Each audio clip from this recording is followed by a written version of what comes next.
ஊருடைய கிளைமேட் வந்து என்னைக்குமே ஒரு ஆச்சரியத்தை கொடுத்துட்டே இருக்கு. தினம் தினம் காலையில முழிக்கும் போது ஒரு வித்தியாசம். ஒரு நாள்லயே 1 மணி நேரத்துக்கு கொஞ்ச நேரத்துக்கு வித்தியாசம் வந்துட்டே இருக்கு. இந்த மரங்கள் வந்து கொஞ்சம் ஆச்சரியமா இருக்கு. என்னன்னா, முக்காவாசி மரங்கள் வந்து இலை இல்லாம இருக்கு. இந்த மரம் எதுலயுமே வந்து இலை இல்லை, எல்லாமே உதிர்ந்து குச்சி குச்சியா இருக்கு.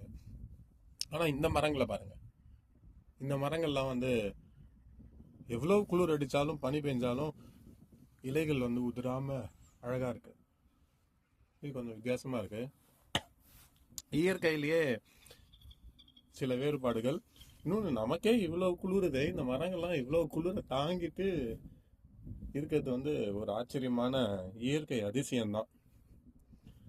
ஆனால் சூப்பராக இருக்கு. கிளைமேட் வந்து ஃபர்ஸ்ட் கிளாஸ், எக்ஸலண்டா, ரொம்ப சில்லுன்னு அட்டகாசமா இருக்கு கிளைமேட்.